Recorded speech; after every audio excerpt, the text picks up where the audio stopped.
Nghe Nguyên Nhan Quyết phun ra những lời cạn tàu giáo máng này làm Đường Nựu lập tức phát hoảng. Kể cả hại của con sao, cha cũng muốn con tự tay giết mẹ ruột của mình sao? Trẫm sẽ cố gắng tránh điều đó, nhưng nó cũng là trường hợp sẽ có thể xảy ra trong nay mai, vì vậy nên trẫm mới muốn con sớm quyết định chuyện đi hay ở. Nghe những lời nói lạnh tanh này làm Đường Nựu không khỏi lạnh dọc hết cả sống lưng. Cha vì mục đích của mình mà bất chấp không từ thủ đoạn, truy mệnh lọt vào tay của ông ấy thì lành ít dữ nhiều, mình phải cố trì hoãn để cứu huynh ấy ra.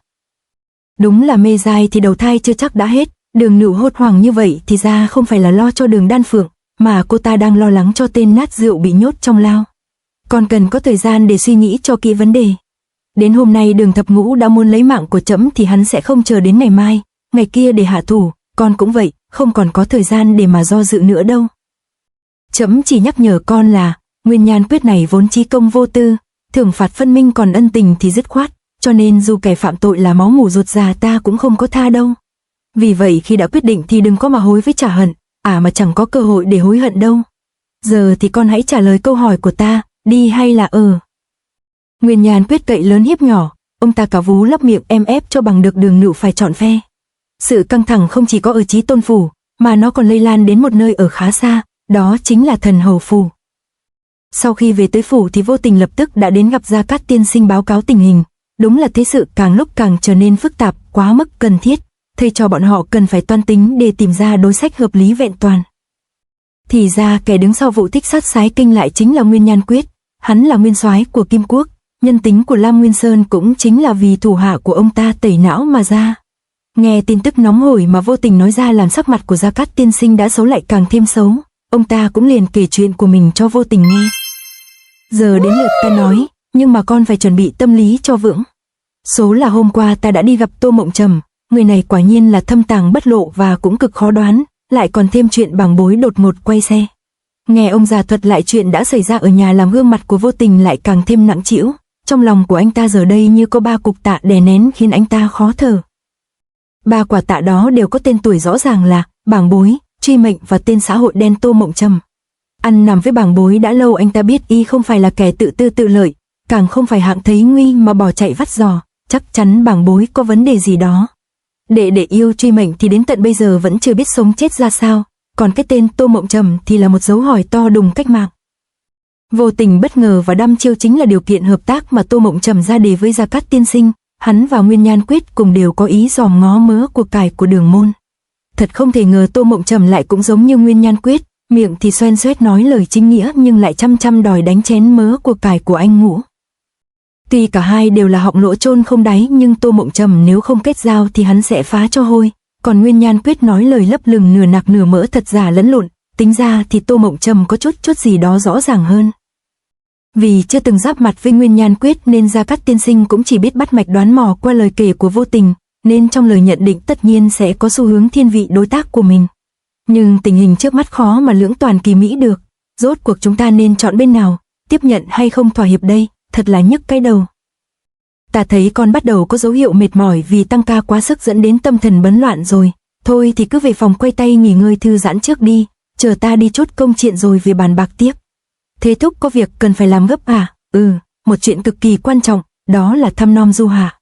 Đệ tử có chuyện thỉnh cầu, mong thế thúc ân chuẩn.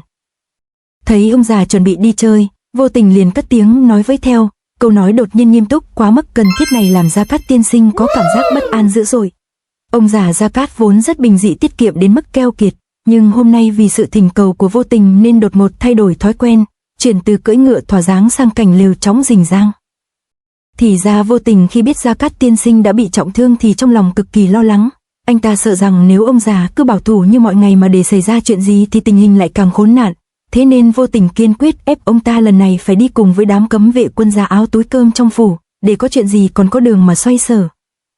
Ông già dù trong lòng không muốn nhưng thấy cũng không phải là không có lý nên miễn cưỡng nghe theo.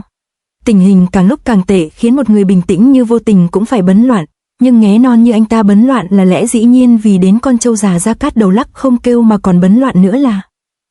Nhưng với trọng trách của người đi đầu là chú lái tàu, thì cho dù tình hình có tệ hơn nữa ông ta cũng không cho phép mình được suy sụp.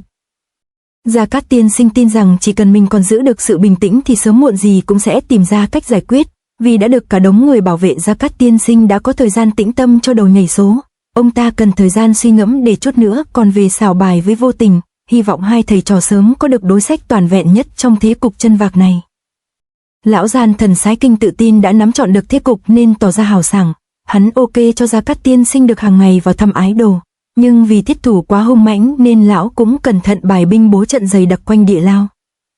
Nhưng tình hình thực tế thì lại không có sự nhã nhặn như thế, bản thân Gia Cát tiên sinh cũng biết vậy, thực ra Sái Kinh cho Gia Cát tiên sinh ra vào phủ của mình như cái chợ là để nhấm nháp sự khoái lạc tinh thần.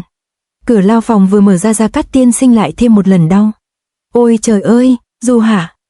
Đúng vậy, sự đau đớn về thể xác của thiết thủ và nỗi khổ tâm trong vô vọng của Gia Cát tiên sinh chính là sự khoái lạc và lên đỉnh của Sái Kinh. Trong lúc hai thầy trò hàn huyên như mọi ngày thì ở bên ngoài lao phòng bỗng có chuyện xảy ra, đám lính canh chợt bị một cảm giác quay cuồng bồng bềnh làm cho lăn ra bất tỉnh. Cửa lao phòng vừa mở ra thì một người tự tiện bước vào không thèm gõ cửa, việc này quá khác thường so với mọi ngày làm Gia Cát tiên sinh cũng cảm thấy lạ. Bên ngoài đám quân binh đã nằm la liệt ra đất, còn cánh cửa sắt đã lập tức được đóng sầm lại ngay. Sát khí thâm tàng bất lộ, cả lão phu cũng bị qua mặt thì có thể thấy các hạ không phải dạng vừa vừa thường thường, có thể nói cho ta biết quý tánh là chi không? Cảm giác sát khí mát lạnh sống lưng của người này làm Gia Cát tiên sinh cũng phải bất ngờ, chẳng hiểu là vì hắn giỏi che giấu hay vì Gia Cát tiên sinh do suy nghĩ đã không để ý đến hắn khi bước vào đây. Ta không dành để nói chuyện xà quần vì thời gian không có nhiều, trong vòng 1 canh giờ vệ binh sẽ tỉnh lại, nếu lúc đó mà ông vẫn còn sống thì dù tôi có không muốn chết thì cũng phải lăn ra chết. Vô Tình nhờ linh cảm biết sẽ có chuyện không lành nên phải người đi theo, nhưng nào có ai mà ngờ được, lại có một người dám trà trộn vào thẳng trong phủ tướng quốc để thích sát Gia Cát tiên sinh. Kẻ này chính là thanh niên yếu sinh Lý Đường Bất Á, ngoài sát khí cùng lời nói lạnh lùng, trên tay của anh ta lúc này còn cầm theo cả hàng nóng. Đường Bất Á đã bắt đầu manh động, hắn ta lựa chọn phủ tướng quốc làm nơi kiếm chuyện với Gia Cát tiên sinh. Ấy thế còn ông tướng Bảng Bối thì lúc này đang ở đâu vậy nhỉ? Bên trong tổng đà Đường môn lúc này Đường Băng Băng vẫn đang hộ giá để Đường Thập Ngũ thực hiện liệu trình trị nội thương. Trưởng ấn trên ngực của anh ta lúc này đã biến mất, chứng tỏ việc chữa trị đã dần có hiệu quả.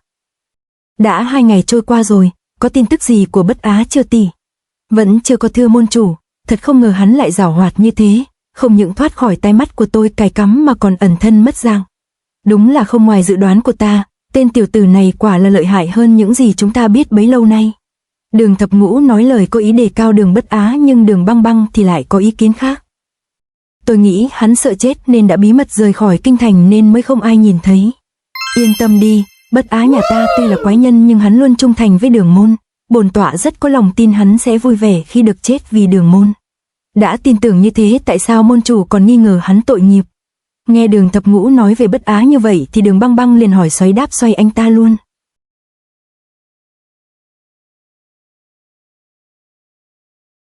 To be continued.